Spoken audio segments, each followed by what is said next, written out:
The hot days of the southern summers. How did they beat the heat? Now we all know these old summer months can be really hot, especially in the southern regions of these mountains. It's just unbearable.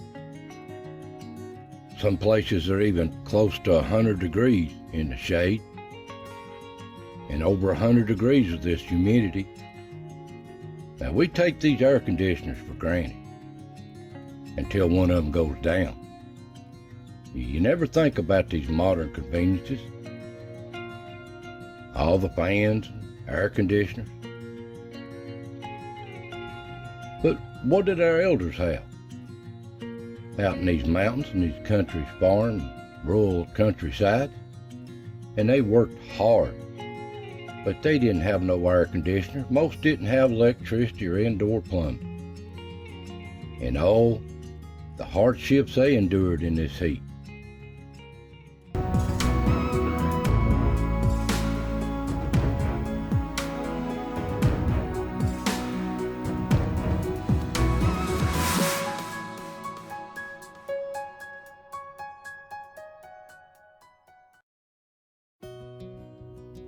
Summer in the Appalachians. Oh, it can be so hot, it can be rainy, it can be stormy, but it can be miserable and humid too.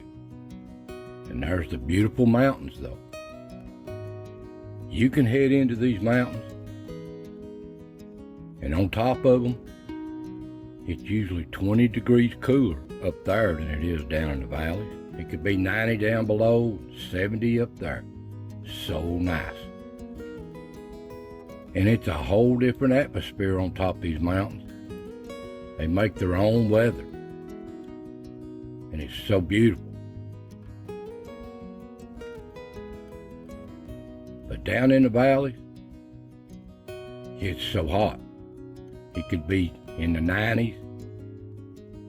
The humid up there, it'd feel like it's 105.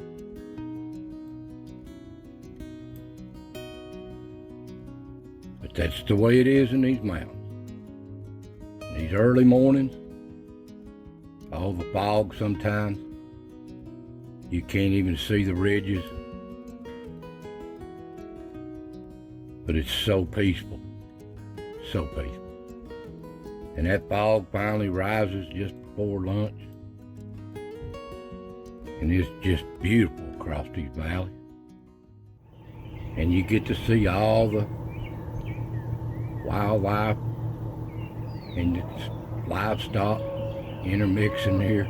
Comical, ain't it? Dear little herd of deer aggravating an old bull. Peaceful. But on these farms, it don't matter if it's winter or summer. Things has got to be done, no matter what the temperature is. And everybody had their chores to do.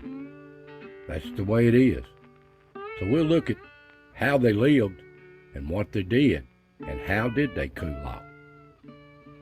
They had so many little chores to do, the whole family did. It didn't matter what age you was. It just mattered what age you was, what you could do. And they had to work this corn, had to work these fields before the tractors, because this is their livelihood. This is what they depended on. This is their life. And wintertime, what they eat on. But can you imagine in this heat, plowing behind an old mule all day? What a hard job. Some of them succumbed to heat exhaustion and heat stroke, but most of them knowed what they's doing. They'd get out early in the morning at daylight, and up to about lunchtime they had to do something else because they know this is what's going to happen to them. And what got me, if you think about it, and I've seen it growing up, our elders, the older women, done all this processing when these gardens come in, and they canned everything on these old hot coal stoves. The house is so hot, but they had to endure it. And wearing them long dresses, man, they suffered a lot too. And look what they had to can. This spent many a times, many an hours canning this stuff late summer in old ball jars. This was hard work, hard labor, but it had to be done for the families. This is how they survived the winter months. And the men, they had to work these fields. You had to put up hay, cut it, roll it, stack it, bring it into the barn, and in late summer the backer would come in. This was their livelihood. This paid their taxes, put clothes on their back, put shoes on their feet. But this was a lot of work in this hot sun. But they done what they had to do. Back before they had the modern tractors and everything. And this had to be brought in the barn and hung up. In these old big barns, it was hard work, hot too, on these old tin roofs. I've been there and done that. The old homes of yesterday, of our elders, grandparents, great-grandparents, and these old homes with no air conditioner, no water, no indoor plumbing. A hard life, but they endured it. But most of these old places are a thing of the past. They're just going away. The newer generations, and the majority of them, don't seem to care. It's all about the land. And it saddens me so much. I just wish that they would remember our history and our heritage of all of our people, how hard they worked in this country to make it what it is. Now these old people up these hollers and these Kentucky mountains, West Virginia, Tennessee, some of them didn't have a penny to their name, lived in shacks. But they had a good family. Had no indoor water in these old mining camps in this hot sun. But they done what they had to do. That was life in the Appalachians. And back in them days, nobody locked the door at night, maybe latched the screen door, the windows wide open, let the air flow through. That's how they stayed cool at night. And up these old hollers, these remote hollers in these mountains, kids would pack water up to the house. And what'd they have for an outhouse or a bathroom? An old outhouse. You imagine this at 100 degrees going in it. Waspers flying around, snakes. But that's the way it was. I growed up that way. And these old hollers across up these creeks and riverways up these Appalachian mountains, they crossed them in old bridges like this early in the morning. And in our great Smoky Mountains, how these people endured and what they lived in. No electricity, no modern conveniences. But they made it. It was a hard life for our people in these mountains that seems like nobody cares about. And some of them lived like this up into the middle 1900s. In these mountains and these hollers, this was a way of life for a long time. But if they had their family, they endured. Now these old air conditioners, everybody's got central heat and air in their home. If they don't, it's so miserable, but some still don't. And I can remember the first time I seen one of these was in the late 60s, before we even got the first little old window air conditioner. But they still make them and still use them. And you can go down here to any box store and find any kind of fan you want. But back then, fans wouldn't do nobody any good or an air conditioner because it didn't have electricity. And nowadays we got these big fancy refrigerators to keep everything cold. And oh, this is something I just don't know how I done without growing up. It's an ice maker. I love ice. But they didn't have no ice. The ice back then first come out, these little factories made it. Dry ice or just regular ice that you would order, or they would deliver it to you and put it in an ice box. They would deliver it to you home. But it'd only last so long, a couple of days, and you'd have to get more. And the first refrigerators come out, I reckon back really in the 20s, but they didn't come out here till late 30s, 40s, because there's no electricity till the TVA put the dams in, get electricity in these mountains. And the old schools and the churches didn't have no air conditioning, no electricity. They packed the water in from the spring out back, and this is what they drunk out of all day. Even their churches. No electricity, hot summer days, windows open, they'd have services outside. I can remember this, and they still use these today. I still see them around in these old country churches. An old hand fan. I've seen many elders, women, fanning themselves with these. And on Sundays, they'd have baptizing. They'd wait till they got a half a dozen to baptize. And after baptizing, they'd have a picnic. And everybody'd go swimming. So the church took care of the community.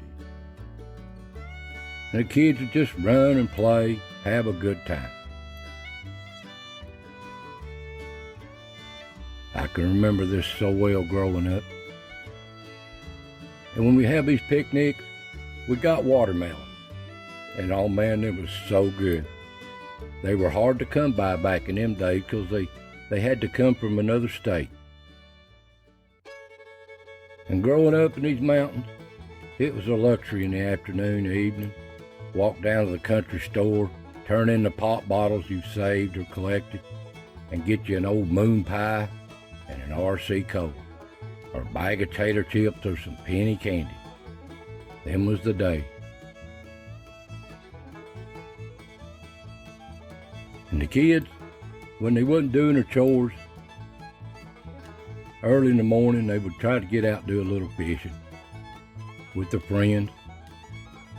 But usually it gets so hot, the fish didn't really bite that good when it gets hot weather.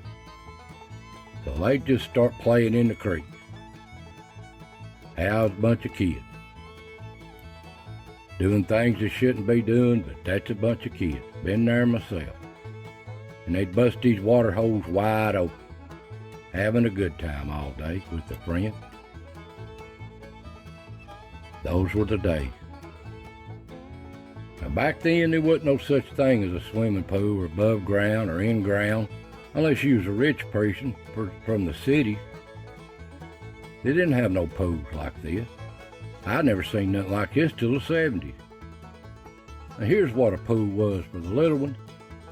A number 10 wash tub on the back porch.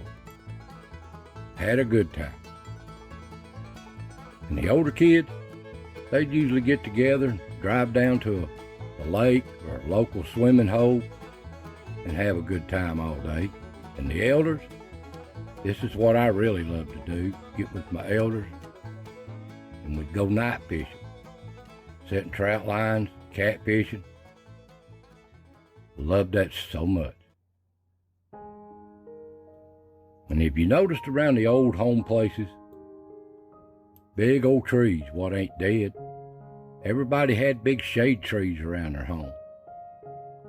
And they'd get out in the afternoon, sit and whittle, peel apples, just have a good time with their family and neighbors talking under an old shade tree.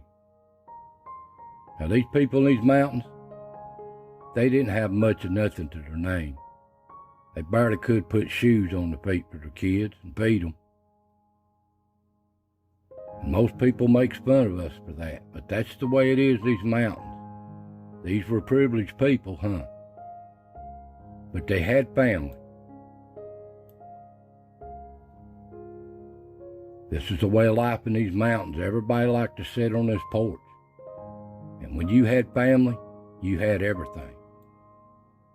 You'd sit on these porches and tell stories and what's happening, what's going on, and stories handed down to you. And late in the evening, the sun going down. It was so relaxing, just sitting on that porch, listening to the katydids and the whippoorwill.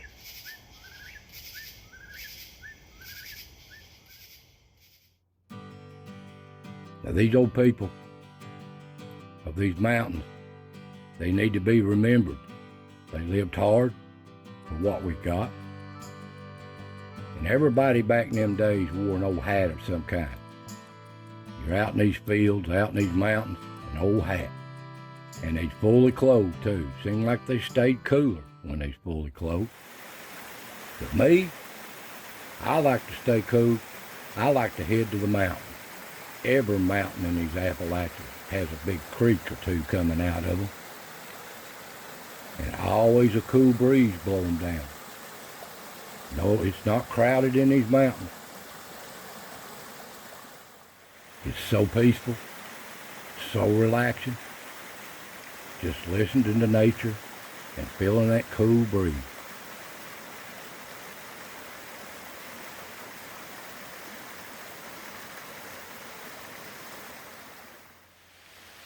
And maybe some of you are like me.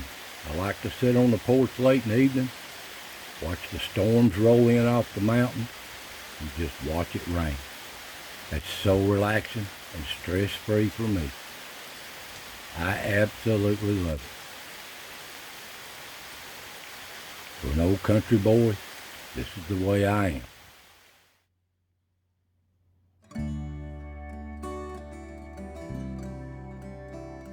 Now it's a long, hot summer, friends, but guess what? It'll be over before you know it. It'll be wintertime. But enjoy it while you can. Stay safe out there. Have a good time and enjoy the summer. So I want to thank you all for watching these little videos of our people and our ways. So God bless, take care, and I'll see you next time.